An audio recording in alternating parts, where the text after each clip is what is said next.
بسم اللہ الرحمن الرحیم۔ اسلامک انفارمیشن چینل کے سب بہن بھائیوں کو السلام علیکم ورحمۃ اللہ وبرکاتہ۔ اسلامی تاریخ کی نامور خواتین کے حوالے سے ایک اور ویڈیو لے کر آپ کی خدمت میں حاضر ہیں۔ آج کی ویڈیو میں حضرت ام زیاد اشجعی کے بارے میں بات کی جائے گی۔ ویڈیو میں آگے بڑھنے سے پہلے آپ دوستوں سے گزارش ہے کہ معیاری اسلامی معلومات کے لیے ہمارے چینل کو ضرور سبسکرائب کریں اور آنے والی ویڈیو سے باخبر رہنے کے لیے بیل آئیکن پریس کریں۔ شکریہ۔ حضرت ام زیاد اشجعی رضی اللہ عنہا ایک بے خوف اور جری خاتون جو طب و جراحت میں مہارت رکھتی تھیں اور جنگ خیبر میں چرخہ کاٹ کر جنہوں نے مجاہدین کی مدد کی۔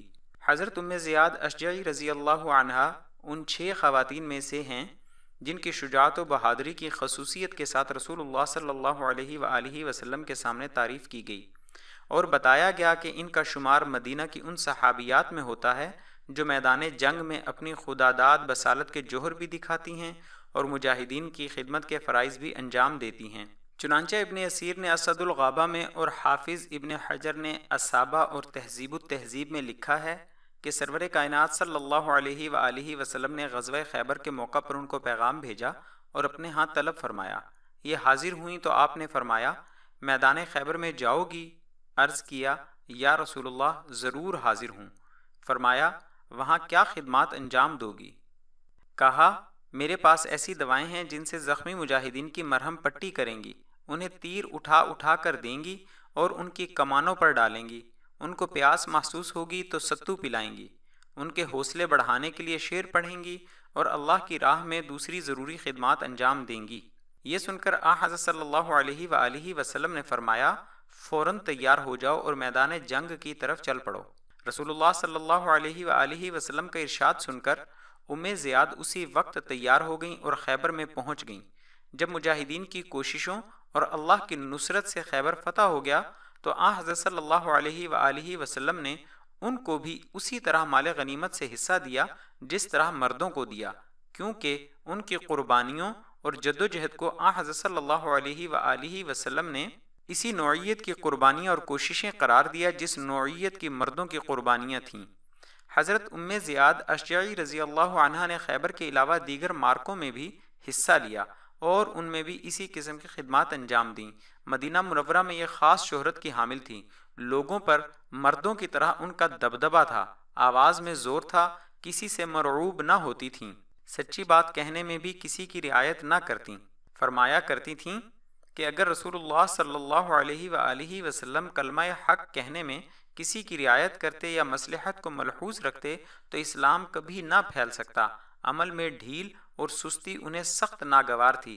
اگر کہیں قول و فعل میں تضاد دیکھتیں تو خفگی کا اظہار کرتیں، پاکیزگی کردار پر بہت زور دیتیں۔ عورتیں عمل کے سلسلے میں عام طور پر ڈھیلی ہوتی ہیں، اس لیے ان کو بالخصوص یہ نقطہ سمجھانے کی کوشش کرتیں کہ اللہ کے نزدیک اصل شے عمل ہے، جتنا کوئی عمل میں اونچا ہوگا اسی قدر اللہ کے ہاں عزت و احترام کا مستحق قرار پائے گا۔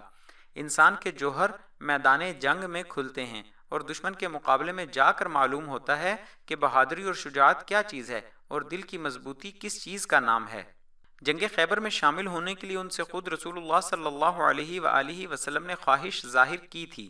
کہا جاتا ہے کہ مرد عورتوں سے بہت آگے ہیں، وہ میدان جنگ میں تلوار چلاتے ہیں اور اسلام کی خدمت کے لیے سخت صعوبتیں برداشت کرتے ہیں، لیکن اس خیال میں پوری طرح ایسے لوگوں کے ہم آہنگ ہونا مشکل ہے۔ حقیقت یہ ہے کہ عمل و حرکت کے میدان میں عورتیں مردوں سے پیچھے نہیں ہیں۔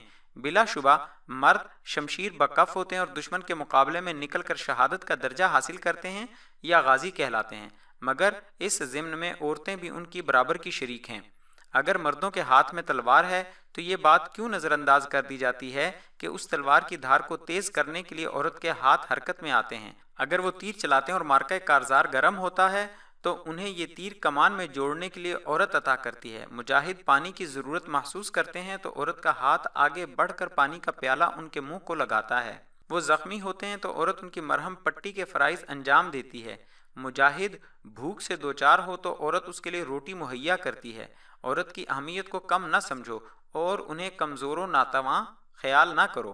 عورت کا وجود اپنی جگہ مستقل حیثیت رکھتا ہے۔ فتح اور شکست کے معاملات مردوں پر بھی اثر انداز ہوتے ہیں اور عورتوں پر بھی۔ رسول اللہ صلی اللہ علیہ وآلہ وسلم نے عورت کی حیثیت کا خاص طور سے خیال رکھا اس وقت حضرت صلی اللہ علیہ وآلہ وسلم کے فرمان کے مطابق میدان جنگ میں آتی تھیں اور خدمات انجام دیتی تھیں۔